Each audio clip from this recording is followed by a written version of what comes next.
ಬಂದಿರೋ ನಿಮ್ಮೆಲ್ಲರಿಗೂ ನನ್ನ ವಂದನೆಗಳು.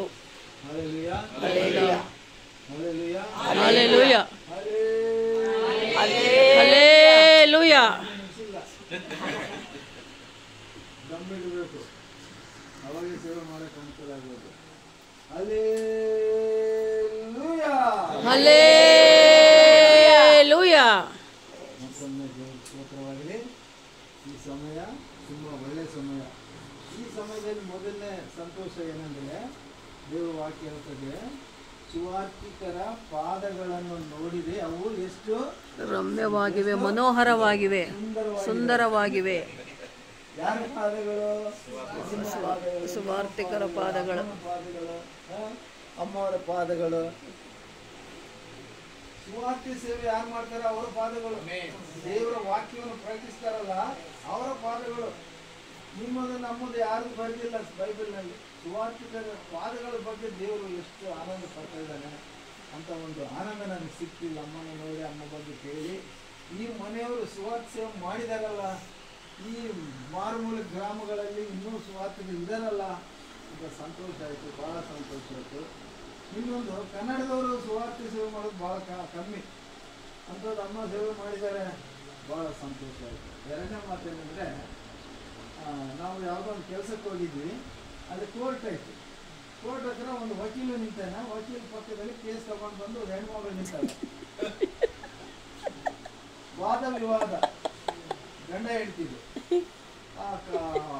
ಅಡ್ವೊಕೇಟ್ ವಕೀಲ ಆಯಮ್ಮನ ಕೇಳ್ತಾ ಇದ್ದಾನೆ, ಏನಮ್ಮ ನಿನಗೆ ಗಂಡ ಬೇಕಾ ಮನೆ ಆಸ್ತಿ ಬೇಕಾ ಅಂತ ಕೇಳಿದ್ರೆ ಆಯಮ್ಮ ಏನು ಹೇಳ್ತಾಳೆ, ನನಗೆ ಆಸ್ತಿ ಬೇಕು. ಏನ್ ಬೇಕಂತೆ? ಅಂತ ಕಾಲ ಇದು. ಮನುಷ್ಯರಿಗೆ ಬೆಲೆ ಇಲ್ಲ, ಬಾಂಧವ್ಯಗಳಿಗೆ ಬೆಲೆ ಇಲ್ಲ. ಆದರೆ ಬೈಬಲ್ನಲ್ಲಿ ಒಂದು ಬಾಂಧವ್ಯ ಬಗ್ಗೆ ದೇವರು ಮಾತಾಡ್ತಾನೆ. ಆ ಬಾಂಧವ್ಯ ಏನಂದ್ರೆ ಮನುಷ್ಯನಿಗೆ ದೇವರು, ಅದು ಶಾಶ್ವತವಾದದ್ದು. ಈ ಲೋಕದಲ್ಲಿರುವ ಬಾಂಧವ್ಯಗಳು ಅವೆಲ್ಲ ಟೆಂಪರರಿ, ಇವತ್ತಿರ್ತದೆ ನಾಳೆ ಇರೋದಿಲ್ಲ. ನೀವು ಮನೆ ಕೊಟ್ಟರೆ ಒಂದು ರೀತಿ ಸಂತೋಷ, ಆಸ್ತಿ ಕೊಟ್ಟರೆ ಒಂದು ರೀತಿ ಸಂತೋಷ. ಆದರೆ ದೇವರ ವಾಕ್ಯ ಹೇಳ್ತದೆ ಏನಂದರೆ, ಈಗ ಅಮ್ಮವರು ಪ್ರಾರ್ಥನೆಗಳೊಂದು ವಾಕ್ಯ ಹೇಳಿದ್ರು. ಏನು ಹೇಳೋದು? 127 128 1-2 ವಚನಗಳು. 127. ಯೆಹೋವನು ಮನೆಯನ್ನು ಕಟ್ಟದಿದ್ದರೆ ಕಟ್ಟುವವನ ಪ್ರಯಾಸ, ಕಟ್ಟುವವರ ಕಟ್ಟುವಿಕೆ ಅದು ಪ್ರಯಾಸ ವ್ಯರ್ಥ. ಯೆಹೋವನು ಪಟ್ಟಣವನ್ನು ಕಾಯದಿದ್ದರೆ ಕಾವಲುಗಾರರು ಅದನ್ನು ಕಾಯುವುದು ವ್ಯರ್ಥ. ಈಗ ದೇವರ ವಾಕ್ಯ ನಮ್ಗೆ ಏನು ಹೇಳ್ತದೆ ಅಂದ್ರೆ, ಮನೆ ಕಟ್ಟೋರ ಬಗ್ಗೆ ಈ ವಾಕ್ಯ, ಎಲ್ಲೇ ಹೋಗಿ ಈ ವಾಕ್ಯ ತೆಗಿತೀವಿ, ಹೇಳ್ತೀವಿ, ಮನೆ ಕಟ್ಟಬೇಕು. ಯೇಸು ಏನು ಹೇಳ್ದ? ನನ್ನ ಮಂದಿರವನ್ನು ನಾನೇ ಕಟ್ಟಿಕೊಳ್ಳುತ್ತೇನೆ. ಅಂದ್ರೆ ಸಿಮೆಂಟ್, ಉಸುಕು, ಕಲ್ಲು ಬಂಡೆ, ಇಟ್ಟಂಗಿ ಎಳ್ಳೆ, ಸಿಮೆಂಟ್ ಎಳ್ಳಿ ಇವು ತಂದೆಲ್ಲ ಮನೆ ಕಟ್ಟೋರು ಯೇಸು ಸ್ವಾಮಿ ಹೇಳಿರೋ ಮಾತಿನ ಅರ್ಥ ಅದು ಹೇಳ್ತೀನಿ ಆಮೇಲೆ. ಈಗ ಮನೆ ಕಟ್ಟಬೇಕಂದ್ರೆ ಪ್ರಯಾಸ ಪಡ್ತೀರಲ್ಲ, ಕಟ್ಟಿರಿ, ಮನೆ ಕಟ್ಟಿರಿ. ಆದ್ರೆ 24 ಅಂತಸ್ತಿನ ಮನೆ ಕಟ್ಟಬೇಡ್ರಿ. ಮನುಷ್ಯನಿಗೆ ಜೀವಿಸಲಿಕ್ಕೆ ಒಂದು ಮನೆ ಬೇಕು. ಯಾಕಂದ್ರೆ ವಾತಾವರಣದಿಂದ ನಮ್ಮನ್ನು ನಾವು ಕಾಪಾಡಿಕೊಳ್ಳೋದು. ಚಳಿ, ಗಾಳಿ, ದುಮ್ಮು, ಧೂಳು, ಮಳೆ, ಬಿಸಿಲು, ಇವುಗಳಿಂದ ನಮ್ಮ ಶರೀರವನ್ನು ನಾವು ಕಾಪಾಡ್ಕೋಬೇಕು, ಹೌದಲ್ಲ? ಅಷ್ಟೇ ಅಲ್ಲ, ವಿಷ ಜಂತುಗಳಿಂದ, ಡೇಂಜರ್ಗಳಿಂದ ಒಂದು ಮನೆ ಇದ್ರೆ ಬಾಗಿಲು ಹಾಕೊಂಡು ಆಯಾಗಿ ಮಲ್ಕೋಬಹುದು. ಮನೆ ಬಾಗಿಲು ತೆಗೆದು ಎಲ್ಲ ನಮ್ಮಲ್ಲಿ ಇದ್ರೆ ಈ ದಿನಗಳು ಹೆಂಗಿದೆ ಅಂದ್ರೆ, ಮರ್ಡರ್ ಮಾಡಿ ಹೋಗ್ತಾರಂತ ಅಲ್ಲ, ಬಟ್ಟೆ ಬಿಚ್ಕೊಂಡು ಹೋಗುತ್ತೆ. ಮೈ ಮರೆತು ಮಲಗಿದ್ರೆ ಏನ್ ಮಾಡ್ತಾರೆ ಜನ? ಮೈ ಮೇಲಿನ ಬಟ್ಟೆ ಕೂಡ ಬಿಚ್ಕೊಂಡು ಅಂತ ಮನೆ ನಮಗೆ ಬೇಕಾಗಿಲ್ಲ. ದೇವ್ರು ಇವತ್ತು ಏನು ಮಾತಾಡ್ತಾರೆ ಅಂದರೆ, ನಾನು ಬೇಗ ಮುಗಿಸ್ತೀನಿ. ದೇವ್ರು ಏನು ಹೇಳ್ತಾನಂದ್ರೆ, ಜ್ಞಾನೋಕ್ತಿಗಳಲ್ಲಿ ಒಂದು ಮಾತೈತೆ, ಅದು ರೆಫರೆನ್ಸ್ ನನಗೆ ನನ್ನ ಬೈಬಲ್ ತಂದಿಲ್ಲ, ಆ ರೆಫರೆನ್ಸ್ ಐತೆ. ಜ್ಞಾನವಂತಳು ತನ್ನ ಮನೆಯನ್ನು ಕಟ್ಟಿಕೊಳ್ಳು. ಮತ್ತು ನೀವೆಂತ ಮನೆ ಕಟ್ತೀರಿ? ದೇವ್ರು ಏನು ಮನೆ ಕಟ್ಟು ಅಂತ ಹೇಳ್ತಾ ಇದ್ದಾನೆ? ಜ್ಞಾನವಂತಳು ತನ್ನ ಮನೆಯನ್ನು ತಾನು ಕಟ್ಕೊಳ್ತಾಳೆ. ಏನ್ ಮನೆ ಕಟ್ಕೊಳ್ತಾಳೆ ಅಂದ್ರೆ, ದೇವರು ವಾಕ್ಯ ರೂಪದಲ್ಲಿ ಹೇಳೋ ಮನೆ ಎಂತ ಮನೆ ಅಂದ್ರೆ, ಈ ಆತ್ಮಕ್ಕೆ ಒಂದು ಮನೆ ಕಟ್ಟಬೇಕು. ಈ ಆತ್ಮ ದೇವರಲ್ಲಿ ನಿವಸಿಸಬೇಕು. ಈ ಆತ್ಮ ಶಾಶ್ವತವಾದದ್ದು, ಇದು ದೇವರ ಹತ್ರ ಹೋಗುವಂಥದ್ದು. ಇದಕ್ಕಾಗಿ ಒಂದು ನಿಧಿ ಹಾಕಬೇಕು. ದೇವರು ಹೇಳ್ತಾ ಇದ್ದಾರೆ, ಮತ್ತು ಮೂರನೇ ವಾಕ್ಯ ಏನು ಹೇಳ್ತದೆ? 1 ಕೊರಿಂಥಿ 3ನೇ ಅಧ್ಯಾಯ 16 ವಚನ. 1 ಕೊರಿಂಥಿ 3ನೇ ಅಧ್ಯಾಯ 16ನೇ ವಚನ.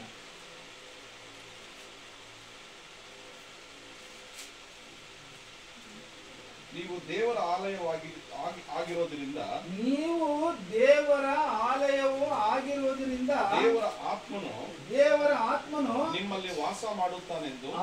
ವಾಸ ಮಾಡ್ತಾನೆ ಯಾರು? ದೇವರ ಆತ್ಮ. ಈಗ ನೀವು ಕಟ್ಟುವ ಮನೆ ಶರೀರಕ್ಕದು. ನೀವು ಕಟ್ಟುವ ಮನೆ ಯಾರಿಗಮ್ಮ? ನಿಮ್ಮ ಶರೀರಗಳಿಗೆ, ನಿಮ್ಮ ದೇಹಗಳಿಗೆ. ನಾನು ಇವಾಗ ಹೇಳಿದ್ನಲ್ಲ, ನಮ್ಮ ದೇಹವನ್ನು ನಾವು ಕಾಪಾಡ್ಕೊಳ್ಬೇಕು ವಾತಾವರಣದಿಂದ, ಡೇಂಜರ್ಗಳಿಂದ. ಅದಕ್ಕೆ ಮನೆ ಬೇಕು. ಆದರೆ ಅದು ಶಾಶ್ವತ ಅಲ್ಲ. ದೇವರ ವಾಕ್ಯ ಹೇಳ್ತದೆ ಅಂದ್ರೆ, ಈ ಒಳಗೆ ಆತ್ಮ ಇದಲ್ಲ, ಈ ಆತ್ಮನೇ ದೇವರೇನು ಹೇಳ್ತಾನೆ? ನನ್ನ ಆಲಯ ಅಂತಾನೆ ಸ್ವಾಮಿ. ಅಂದ್ರೆ ದೇವರು ಈ ಮನೆಯಲ್ಲಿ ಬಂದು ವಾಸ ಮಾಡಬೇಕು ಅಂತ ಮನೆ ಕಟ್ಕೋಬೇಕು. ಅದು ಕೂಡ ಬೇಕು ನಮ್ಗೆ.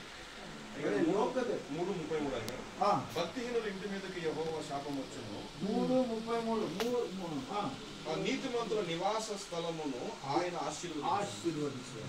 ಪ್ರವೃತ್ತಿ 3:33. ಈಗ ಬರೇ ನೀವು ಲೋಕದಲ್ಲಿ ಬಿದ್ದು ಎಮ್ಮೆ ಹೇಳ್ದಲ್ಲ ವಕೀಲ ಹತ್ರ, ನನಗೆ ಆಸ್ತಿ ಬೇಡ, ಗಂಡ ಬೇಡ ಅನ್ಬೇಕು. ಅಂತ ಮನೆ ಕಟ್ಟಬೇಡ್ರಿ, ಅಂತ ಮನೆ ಕಟ್ಟಬೇಡಿ. ಆದ್ರೆ ಇಲ್ಲಿ ದೇವರ ವಾಕ್ಯ ಏನ್ ಹೇಳ್ತದೆ? ಭಕ್ತಿಹೀನರನ್ನ ದೇವರು, ಅಂದ್ರೆ ದೇವರು ಯೇಸು ಸ್ವಾಮಿ, ಅಂದ್ರೆ ದೇವರನ್ನ ಒಂದು ಮಾತಿಗೆ ಬೆಲೆ ಕೊಡಲಾರದವರಿಗೆ ಶಾಪ ಬರ್ತಾನೆ. ಆದ್ರೆ ದೇವರನ್ನು ಕಂಡುಕೊಂಡು ದೇವರಿಗೆ ಅನುಗುಣವಾಗಿ, ದೇವರಿಗೆ ವಿಧೇಯತೆಯಿಂದ, ಭಕ್ತಿಯಿಂದ, ಭಯದಿಂದ, ಶ್ರದ್ಧೆಯಿಂದ ಆತನ ನಾಮ ಮಹಿಮೆಗಾಗಿ, ಆತನ ರಾಜ್ಯಕ್ಕಾಗಿ ಯಾರು ಬದುಕ್ತಾರಲ್ಲ ಅವರನ್ನ, ಆ ಮನೆಯನ್ನ ದೇವರು ಏನ್ ಮಾಡ್ತಾನೆ? ಆಶೀರ್ವಾದಿಸ್ತಾನೆ. ನಮ್ಗೆ ಆಶೀರ್ವಾದ ಬೇಕು. ಆಶೀರ್ವಾದ ಬೇಕಂದ್ರೆ ಬರೀ ಆಶೀರ್ವಾದ ಬೇಕು ತಂದೆ ಕೊಡು ಅಂದ್ರೆ ಸಿಗೋದಿಲ್ಲ. ನೀವು ನೀತಿಮಂತರಾಗಿರೋದು ದೇವರ ವಾಕ್ಯದಲ್ಲಿ. ನೀತಿಮಂತರಂದ್ರೆ ಯಾರು ಅಂದ್ರೆ ಯೇಸು ಕ್ರಿಸ್ತನ ನಂಬಿ, ಈತನೇ ನಿಜವಾದ ದೇವರು, ಸತ್ಯವಾದ ದೇವರು, ರಕ್ಷಕನು, ಲೋಕ ರಕ್ಷಕನಂತ ಯಾರು ನಂಬಿ ಆತನಿಗಾಗಿ, ಆತನ ರಾಜ್ಯಕ್ಕಾಗಿ, ದೇವರ ವಾಕ್ಯ ಆತನಿಗೆ ಮೊದಲು ದೇವರ ರಾಜ್ಯಕ್ಕಾಗಿ, ನೀತಿಗಾಗಿ ತವಕ ಪಡಿರಿ. 6:33 ಮತ್ತಾಯ ಸುವಾರ್ತೆ 6:33. ಮೊದಲು ದೇವರ ರಾಜ್ಯಕ್ಕಾಗಿ, ನೀತಿಗಾಗಿ ತವಕ ಪಡಿರಿ, ಆಗ ಎಲ್ಲವೂ ಸಿಗುತ್ತೆ. ಏನ್ ಮಾಡಿದ್ದಾರೆ? ಇಷ್ಟು ವರ್ಷಗಳು ಆತನ ರಾಜ್ಯಕ್ಕಾಗಿ ತವಕ ಪಟ್ಟಿದ್ದಾರೆ. ಅದು ದೇವರಿಗೆ ಇಷ್ಟವಾಗುವುದು. ಆದ್ರೆ ಆಯಮಕ್ಕ ಅಡ್ವೊಕೇಟ್ ಹತ್ರ, ವಕೀಲ ಹತ್ರ ಕೇಳೋದಿಲ್ಲ, ನನಗೆ ಆಸ್ತಿ ಬೇಕು, ಗಂಡ ಬೇಡ ಅಂತ ಮನಸ್ಸು ಇರಬಾರದು. ಅದು ಶಾಶ್ವತವಲ್ಲ. ಅದು ದೇವರು ಇವತ್ತು ಮಾತಾಡ್ತಾ ಇದ್ದೀನಿ. ಏನು ನಾನು ಮಾತಾಡ್ತಾ ಇದ್ದೀನಿ ಅಂದರೆ, ಮನೆ ಕಟ್ಕೋ, ಜೊತೆಯಲ್ಲಿ ಮನೆ ಜೊತೆಯಲ್ಲಿ ದೇವರ ಮನೆ ಕೂಡ ಕಟ್ಟು. ದೇವರ ಮನೆ ಯಾವುದು ಅಂದ್ರೆ ನಿನ್ನ ಹೃದಯನೇ. ಈ ಹೃದಯ ಹೇಗಿರ್ಬೇಕಂದ್ರೆ ದೇವರು ಬಂದು ವಾಸ ಮಾಡಂಗಿರ್ಬೇಕು. ಈಗ ಒಂದು ಮಾತು ಹೇಳಿ ಮುಗಿಸ್ತೀನಿ ನಾನು. ಏನು ಅಂದ್ರೆ, ಯಾರಾದರೂ ಗೆಸ್ಟ್ ಬಂದರು ಮನೆ ಮುಂದೆ, ಗೆಸ್ಟ್ ಯಾರೋ ಹೊಸಬರು ಬಂದರು, ಅದು ದೊಡ್ಡ ಆಫೀಸರ್ ಬಂದರು, ಒಂದು ಯಡಿಯೂರಪ್ಪನೇ ಬಂದ ಅಥವಾ ಸಿದ್ದರಾಮಯ್ಯ ಯಾರೋ ಬಂದರು, ಒಳಗೆ ಬರ್ರಿ ಅಂದ್ರೆ ಬರ್ತಾರೆ. ಅವರು ಬರ್ತಾರೆ. ಒಂದು ವೇಳೆ ಮಕ್ಕಳು ಇಲ್ಲಿ ಕಕ್ಕಸು ಮಾಡಿ, ದೊಡ್ಡಿ ಮಾಡಿ, ಗಲೀಜು ಮಾಡಿದ್ರೆ ಯಾರಾದ್ರೂ ಒಳಗೆ ಬರ್ತಾರಾ? ಬರೋದಿಲ್ಲ. ಅದೇ ರೀತಿ ಯೇಸು ಕ್ರಿಸ್ತನು ಕೂಡ ನಿನ್ನ ಹೃದಯದೊಳಗೆ ಬರಬೇಕು, ವಾಸ ಮಾಡಬೇಕು. ಅಂದ್ರೆ ಏನ್ ಮಾಡ್ಬೇಕು? ನಿನ್ನ ಹೃದಯ ಶುದ್ಧವಾಗಿರಬೇಕು. 20ನೇ ವಚನ, ಪ್ರಕಟಣೆ ಗ್ರಂಥ 3ನೇ ಅಧ್ಯಾಯ 20ನೇ ವಚನ. ಹೇಳಿ ಮುಗಿಸ್ಬಿಡ್ತೀನಿ ನಾನು. 3ನೇ ಅಧ್ಯಾಯ 20. ಈಗ ಬಾಗಿಲಲ್ಲಿ ನಿಂತುಕೊಂಡು ಯಾರೇ ಬರ್ಲಿ ಅಲ್ಲಿ ಬಾಗಿಲಲ್ಲಿ ನಿಂತ್ಕೊಳ್ತಾರೆ. ಫಸ್ಟ್ ನಾವು ಅಪ್ಪಣೆ ಕೊಟ್ರೆ ಒಳಗೆ ಬರ್ತಾರೆ. ಅಥವಾ ಅಗದಿ ಬೇಕಾದಿದ್ದವ್ರು ಇದ್ರೆ, ಆತ್ಮೀಯರಿದ್ರೆ, ನಾವು ಕರೀಲಿಲ್ಲ ಅಂದ್ರೆ ಕೂಡ ಒಳಗೆ ಬಂದ್ಬಿಡ್ತಾರೆ. ಹೌದಲ್ವಾ? ಈಗ ಯೇಸುಸ್ವಾಮಿ ಬಂದು ನಿಂತಿದ್ದಾನೆ ಅಲ್ಲಿ. ಈಗ ಯೇಸುಸ್ವಾಮಿ ಪರಿಶುದ್ಧನು. ಯೇಸುಸ್ವಾಮಿ ಎಂತ ದೇವರು? ಪರಿಶುದ್ಧನು. ಯೇಸುಸ್ವಾಮಿಗೆ 1 ಹೆಂಡತಿ ಇಲ್ಲ, 2 ಹೆಂಡತಿ ಇಲ್ಲ.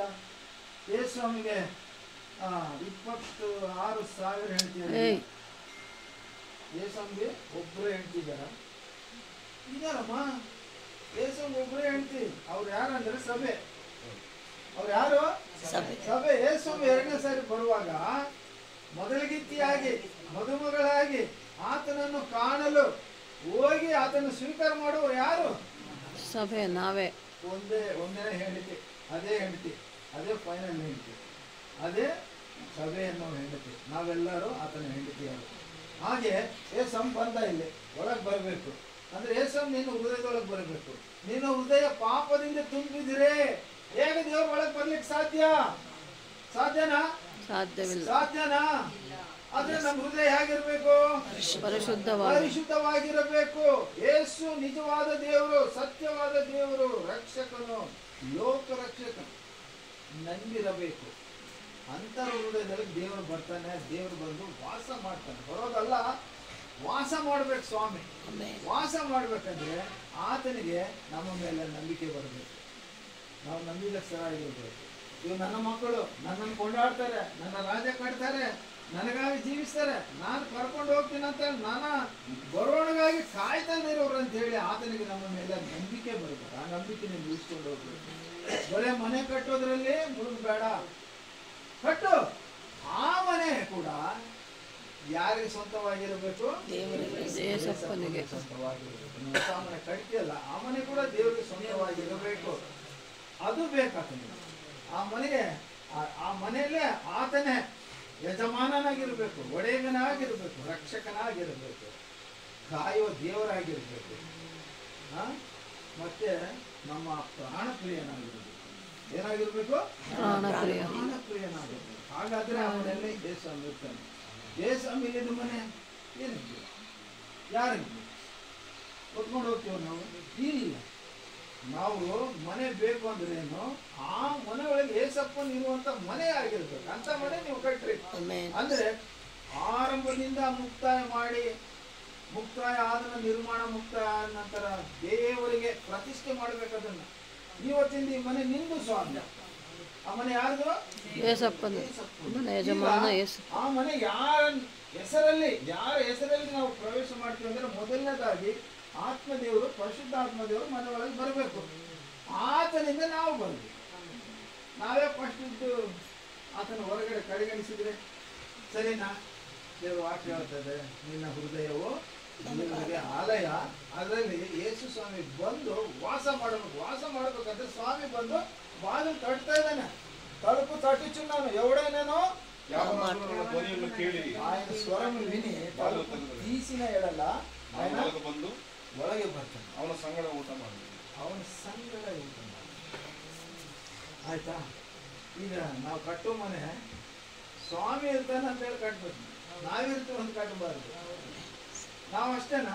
ನಮ್ಮ ನಂತರ ನಮ್ಮ ಪೀಳಿಗೆ, ನಮ್ಮ ನಂತರ ಮಕ್ಕಳು, ಮೊಮ್ಮಕ್ಕಳು, ಮನೆ ಮೊಮ್ಮಕ್ಕಳು, ಗಿರಿ ಮೊಮ್ಮಕ್ಕಳು, ಮಕ್ಕಳು ಅವರೆಲ್ಲ ವಾಸ ಮಾಡಬೇಕು. ಅವರೆಲ್ಲ ವಾಸ ಮಾಡ್ಬೇಕಂದ್ರೆ ಆತನ ಕರುಣೆ, ಆತನ ಕೃಪೆ ಇರ್ತದೆ. ಅದಿರಬೇಕು ಅಂದ್ರೆ ನೀವು ಕಟ್ಟುವಾಗ ಆರಂಭದಿಂದ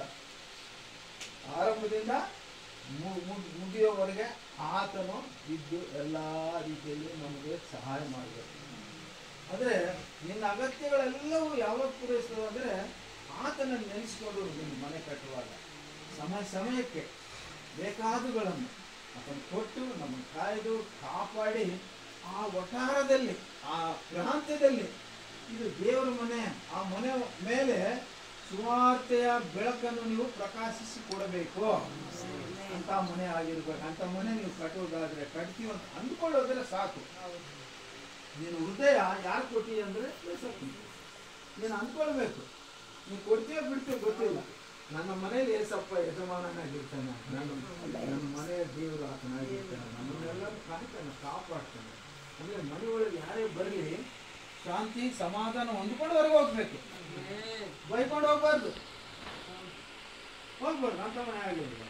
ನಾವು ಒಳಗೆ ಬಂದವ್ರನ್ನ ಆದರಿಸಿ, ಅಭಿಮಾನಿಸಿ, ದೇವರ ಪ್ರೀತಿ ತೋರಿಸಿ, ಯಾರನ್ನೇ ಆಗಲ್ಲ, ದೈವ ಜನರಾಗಲಿ, ವಿಶ್ವಾಸಿಗಳಾಗಲಿ, ಅನ್ಯರಾಗಲಿ, ಯಾರೇ ಮನೆ ಒಳಗೆ ಬಂದಾಗ ಅವ್ರಿಗೆ ಅನಿಸ್ಬೇಕು, ಈ ಮನೇಲಿ ದೇವರಿದ್ದಾರೆ ಮೇಡಮ್, ಈ ಮನೆಯಲ್ಲಿ ದೇವರಿದ್ದಾರೆ. ಎಷ್ಟು ಸಮಾಧಾನ ಆಗ್ತೀವಿ ಮನೆ ಒಳಗೆ. ನಾನು ಎಷ್ಟೋ ಮನೆಗಳು ಹೋಗಿದ್ದೀನಿ, ಹೋಗಿ ಹೆಜ್ಜೆ ಇಟ್ಟು ಬರ್ತೀವಿ ಅಂತ ಪ್ರಾರ್ಥನೆ ಮಾಡಿ ಬಂದ್ಬಿಡ್ತೀವಿ. ಕೆಲವು ಮನೆಗಳು ಕುಂತಿದ್ದೀನಿ, ಕೆಲವು ಮನೆಗಳಲ್ಲಿ ಮಲಗಿದ್ದೀನಿ. ಯಾಕಂದ್ರೆ ಆ ಮನೆಯಲ್ಲಿ ನಮ್ಗೆ ದೇವರ ಶಾಂತಿ ಸಿಕ್ಕಿರ್ತದೆ. ಅಂತ ಮನೆ ಆಗಿರುತ್ತೆ, ಅಂತ ಮಕ್ಕಳಾಗಿರ್ಬೇಕು. ಅಂತ ಮನೆ ನೀವು ಕಟ್ಟೋದಾದ್ರೆ ಆ ಮನೆಯೊಳಗೆ ಯೇಸು ಕ್ರಿಸ್ತನು ವಾಸ ಮಾಡುವಂಥ ಮನೆ ಆಗಿರಬೇಕು.